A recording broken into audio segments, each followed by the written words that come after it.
Good day. My name is Mark Valor. I'm an attorney here in Riverside, California. I have my own firm, the Valor Law Firm. I want to speak with you briefly, and especially my clients there in Palm Springs, about foreclosure. In this particular case, non-judicial foreclosure. What does it mean to perform a non-judicial foreclosure, and how does that distinguish itself from a judicial foreclosure, and what exactly is the process of foreclosing on property non-judicially? Well, when we talk about non-judicial foreclosure, it's just like it sounds, non-judicial, meaning we don't use the judge or the court system to get an order to foreclose on the property.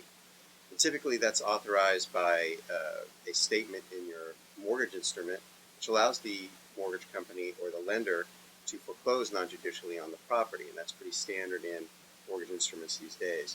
But nonetheless, how the process occurs is typically, as a borrower, you're late on a couple payments, or as a lender, your borrower is not paying you for at least one or two payments. And then you're going to record what's called a notice of default in the county where the property is located. Once the notice of default records, we now trigger what's called foreclosure. That technically is what starts the foreclosure process, and now the home is in foreclosure. It also triggers a 90-day period that starts to run during this notice of default period. Once the notice of default is recorded, 90 days runs. Once the 90 days runs out, the lender may then record what's called a notice of sale. The notice of sale is recorded, and once that's recorded, a 20-day period must elapse before the house can be sold on the courthouse steps. But technically, under California law, the lender only need accept payment of the foreclosure amount that's due up to 5 days prior to the sale date.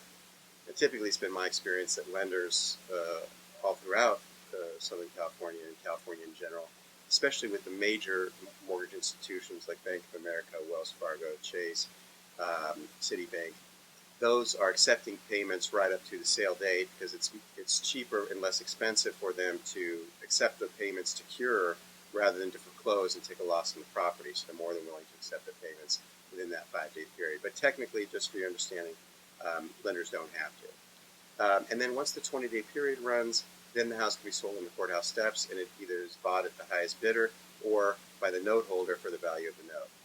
If you have a property that you want to foreclose on, or you're currently facing foreclosure by a lender that's filed or recorded a notice of default, or you're currently late on making payments, feel free to come by my office, give me a call, and we can talk about your particular situation and what options may be available.